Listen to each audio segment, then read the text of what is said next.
So we've seen now Marx's historical materialism. We've come to understand the class structure that exists within capitalism.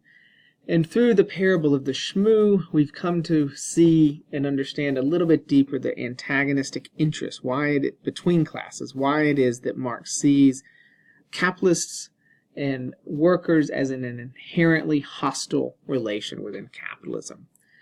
But we want to understand that antagonistic relationship at a deeper level because it is rooted in the logic of capitalism. So we need to come to understand the logic of capitalism itself as a means to understand why it takes on the nature in which Marx thinks that it does. Right? So remember, all history is the history of class struggle for Marx, and inside of capitalism this is no different, but it's rooted in a particular dynamic within capitalism. Right? And that is rooted in the exploitative relations between capitalists and workers. That is, that capitalists exploit workers. And this is a necessary feature of capitalism according to Marx because capitalism requires capital accumulation. So capital accumulation is the necessary feature of capitalism that requires capitalists to exploit workers that then generates class struggle. So it's in this nexus between capital accumulation and exploitation that we come to understand why capitalism itself or why capitalists and workers are locked in this class struggle. So that's the logic we're going to try to unpack in this video.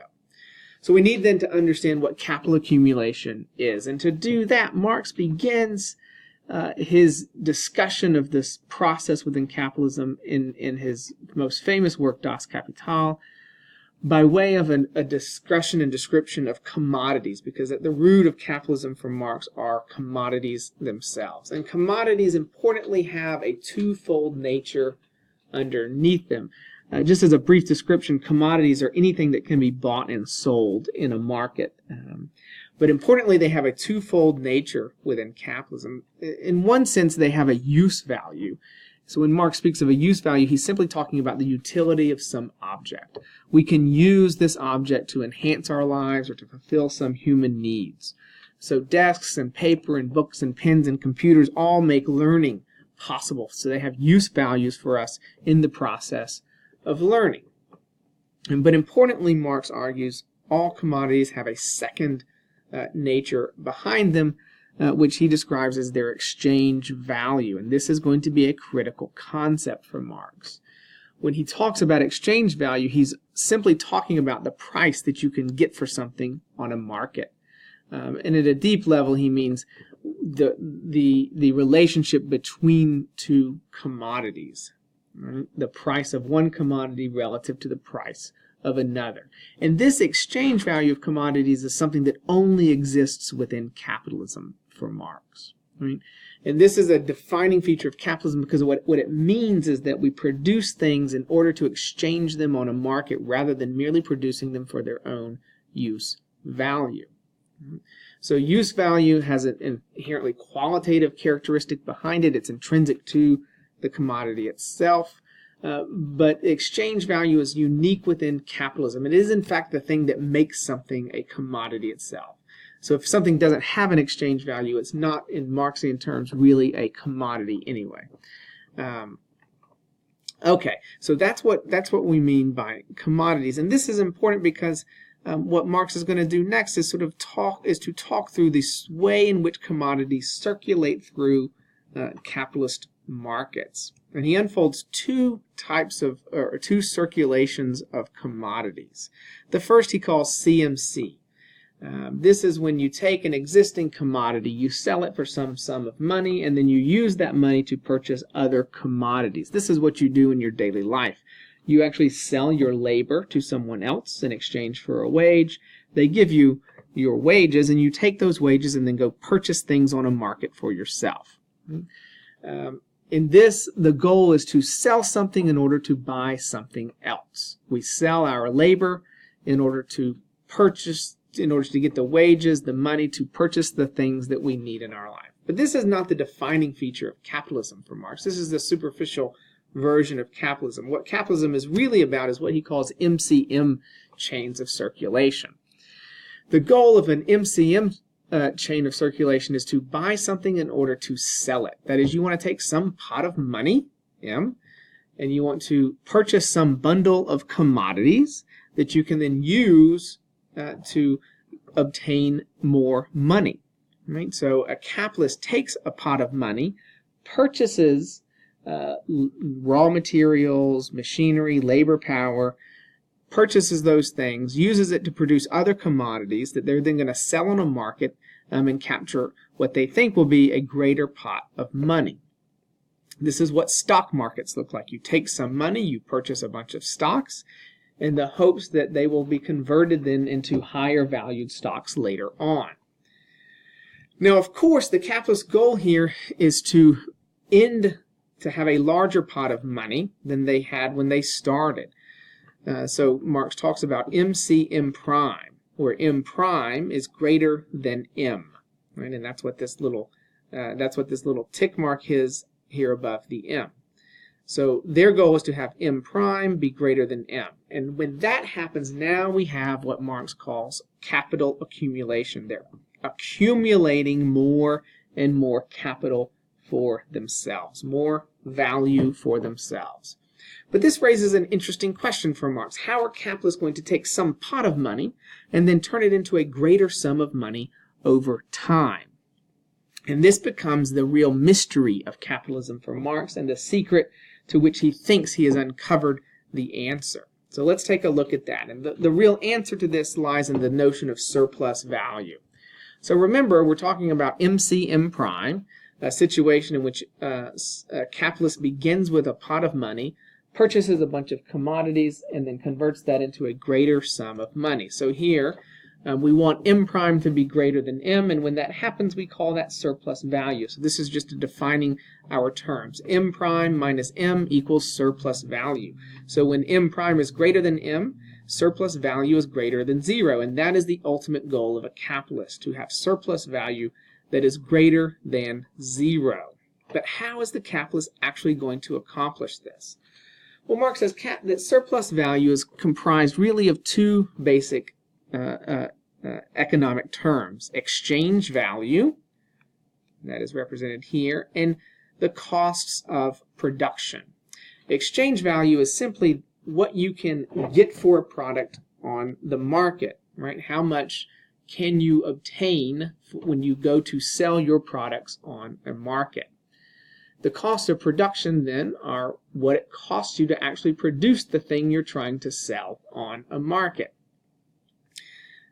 So given that, the exchange value needs to be greater than the cost of production. What you sell it for has to be greater than what it cost you to produce that thing in the first place. So capitalists, importantly, cannot control the exchange value itself.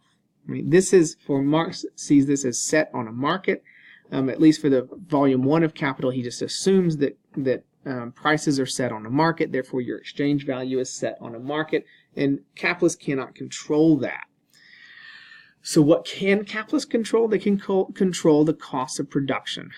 So he says costs of production are made up of two fundamental parts: fixed costs and variable costs. Fixed costs are the land, raw materials, tools, all the other commodities you purchase, minus labor power, and that's an important part. So all commodities minus labor power that you purchase in order to produce a given product.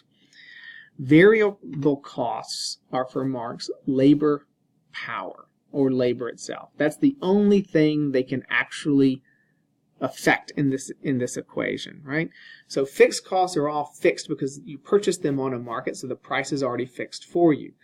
Variable costs, however, can be, according to Marx, lower. And we're going to explore how this is the case. So you should see surplus value then as equal to exchange value minus the cost of production, or minus fixed costs plus variable costs. And see here that the only thing in this equation that capitalists can control are variable costs. And this is what leads to the fundamental feature of exploitation within capitalism. So when Marx talks about exploitation, he has a very defined understanding of what he means by that. In broad terms, we're talking about the reduction of the value that workers receive back for the labor that they put into products. So workers are exploited when they don't receive back the full value of what they have put into their products. Exploitation then is the appropriation of the value produced by someone else. In this case, capitalists appropriate the value that is produced by workers themselves. Now, this concept hinges on another very important concept of the value of labor, right? The labor theory of value, right? And so the labor theory of value is a core sort of component of Marxian theory, and probably the most controversial part of his entire theory. Marx defines the value of labor as the labor time that's necessary to reproduce workers at a given standard of living. So it is simply the bare minimum amount of time they have to work in order to obtain the things that they need. Right? And so we're going to see how this plays out in a minute, because this is going to be critical to his distinction between necessary and surplus labor. Right? So necessary and surplus labor are critical distinctions to make here in understanding how it is that exploitation happens in the first place. So let's take a look at this distinction. So necessary labor is going to be that labor which workers have to produce in order to reproduce themselves, and it's only the value that reproduces the standard of living of the worker. Surplus labor then is any amount of labor they put into production beyond that point. And Marx explains this, I think, quite wonderfully in what you read from Capital when he talks about the length of the working day. So let's really sort of unpack this part of it. So in these graphs that you're going to see, A to B is going to be necessary labor, and B to C will be surplus labor. So let's imagine a world in which capitalists produce all the things that workers produce all the things they need within a 6-hour work day.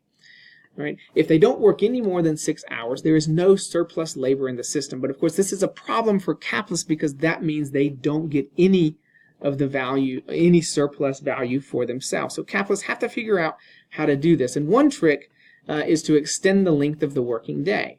If 6 hours reproduces the worker's labor, that is, you have 6 hours then of necessary labor. If you make them work an additional hour, you've added 1 hour of labor beyond what's necessary for them to reproduce themselves, and you get to keep that extra surplus value, right?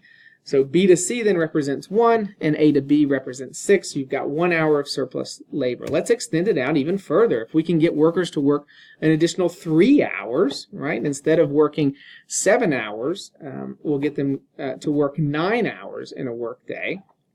And now we've got 3 hours of surplus labor.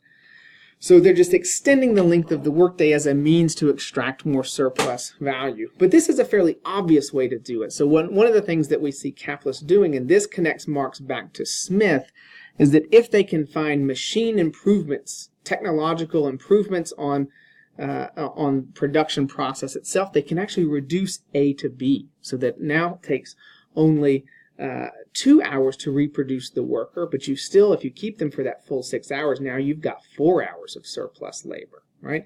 And if you do it inside of a system where you've got workers who are working 9-hour days, then you're getting 2 hours of surplus of necessary labor out of the way with your machinery and all the technological fixes that have increased the speed at which workers can produce products, and now you've got 7 hours of surplus labor. And this is what Marx believes capitalists are always trying to do inside of capitalism.